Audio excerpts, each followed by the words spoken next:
Hello కానమూకు కథావచనం మోహనవచనం పరిజ్ఞాన హితబాండం నిత్య చదువరి శ్రోతలకు ఆహ్వానం నమస్కారం.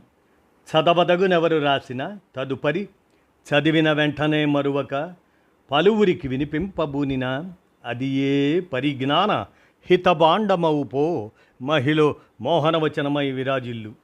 పరిజ్ఞాన హితబాండం లక్ష్యం ప్రతివారీ సమాచార హక్కు, తెలుసుకునే హక్కు సైతం జీవించే హక్కుతో సమానం.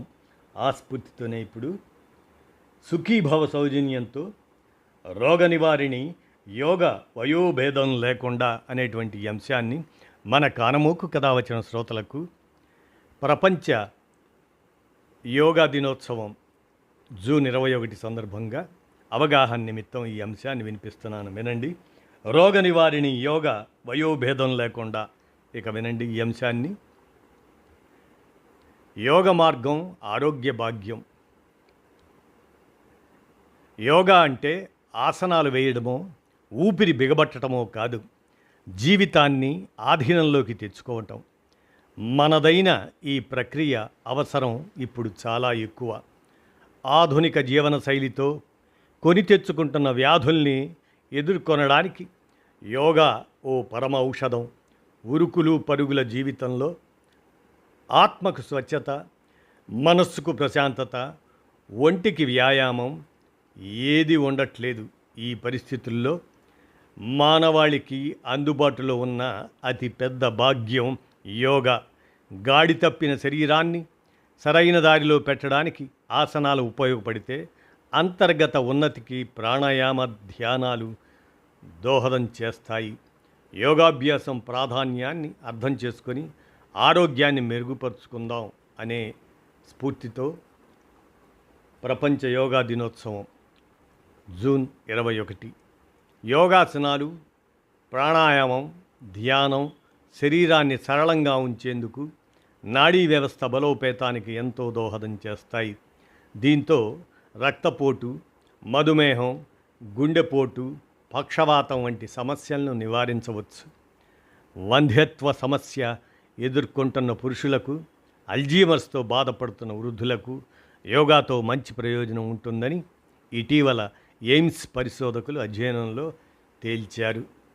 ఇక ఆ క్రమంలోనే విషయానికి వెళ్తే, రోగ నివారిణి యోగా వయసుతో నిమిత్తం లేదు.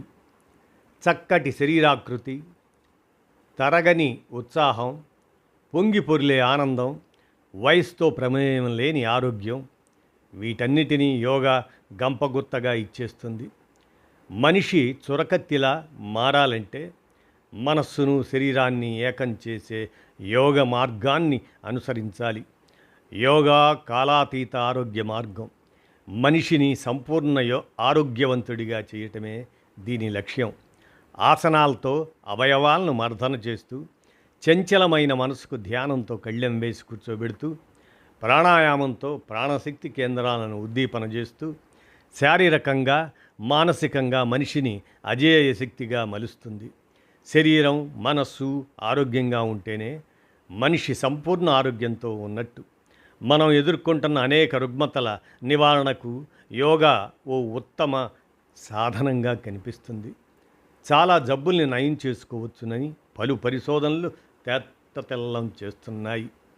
ముందస్తు మధుమేహం, ప్రీడియాబెటిస్, పూర్తిస్థాయి మధుమేహంగా మారే ముప్పు యోగ సాధనతో సుమారు 40% వరకు తగ్గుతున్నట్లు ఇండియన్ ప్రివెన్షన్ ఆఫ్ డయాబెటిస్ స్టడీలో వెల్లడైంది.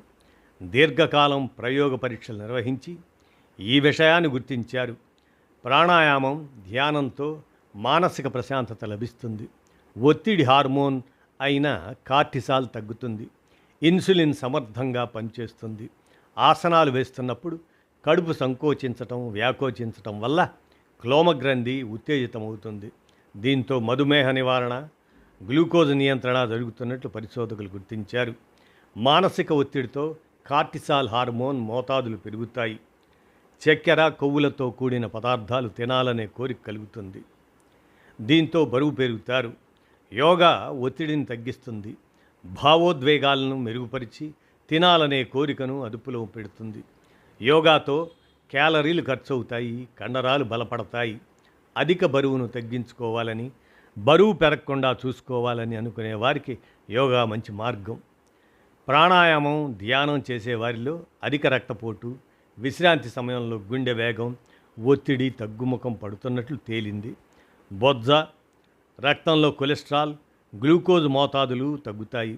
ఇవన్నీ గుండెకు మేలు చేసేవే. రోజుకు 2 సార్లు నెమ్మదిగా యోగా సాధన చేసేవారిలో గుండె లయ అస్తవ్యస్తం కావటం తగ్గుతున్నట్లు మరో అధ్యయనం పేర్కొంటుంది.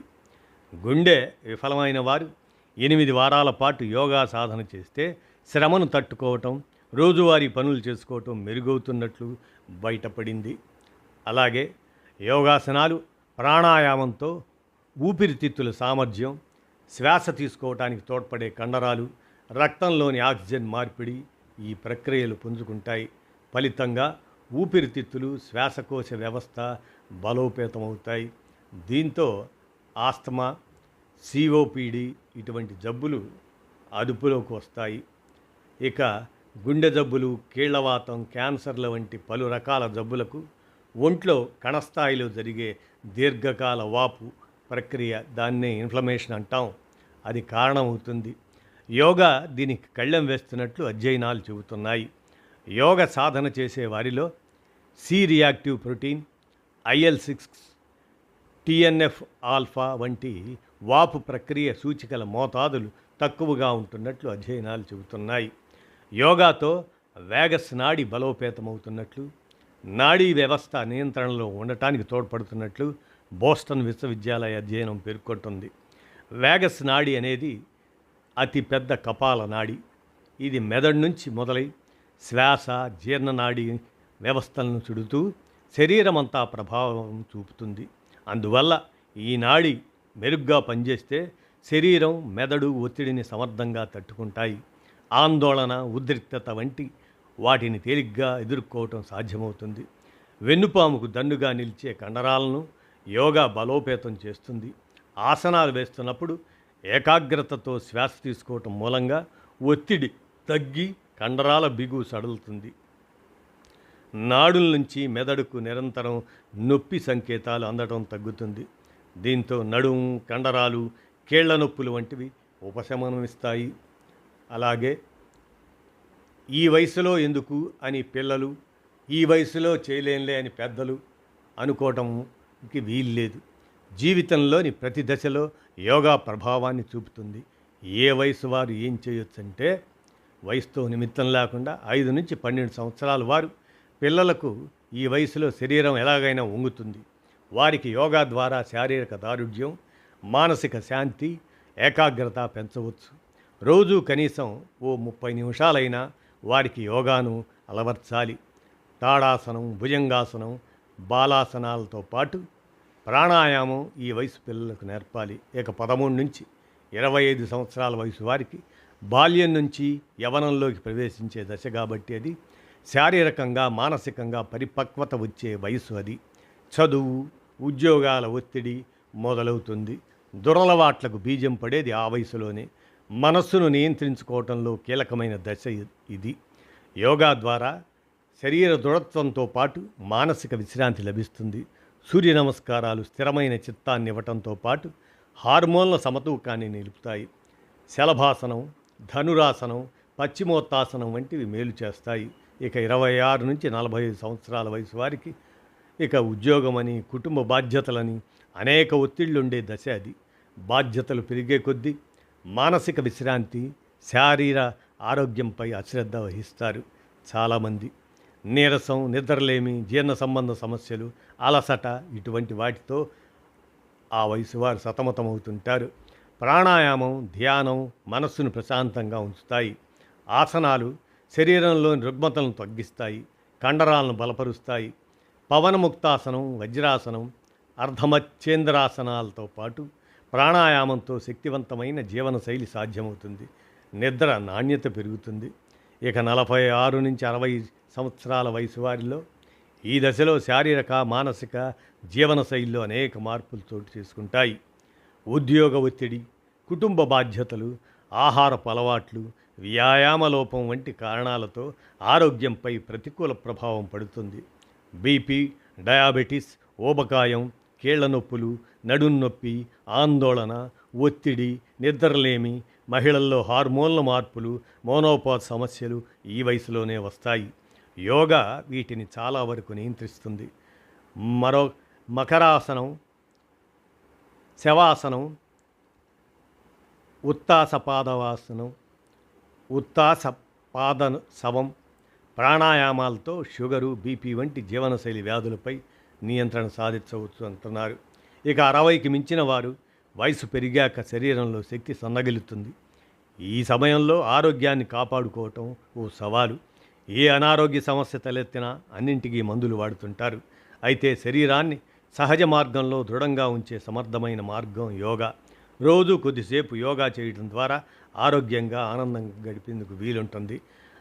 ఏదైనా సరే క్రమపద్ధతిగా ప్రతినిత్యం చేయటమే ఆరోగ్యానికి, శరీరంలో ఉండేటువంటి ప్రతి భాగానికి కదలికలు ఇవ్వడం, ఇవన్నీ కూడా ఆరోగ్య పరిరక్షణకు ఆధారమవుతాయి. కాబట్టి రోగ నివారణి యోగా వయోభేదం లేకుండా చేయాలి అనేటువంటి ఈ స్ఫూర్తిదాయక అంశాన్ని మన కానమోకు కథ వచ్చిన శ్రోతలకు సుఖీభవ సౌజన్యంతో జూన్ 21 ప్రపంచ యోగా దినోత్సవం సందర్భంగా మన కానమోకు కథ వచ్చిన శ్రోతలకు అవగాహన నిమిత్తం ఈ అంశాన్ని వినిపించాను. విన్నారుగా, ధన్యవాదాలు.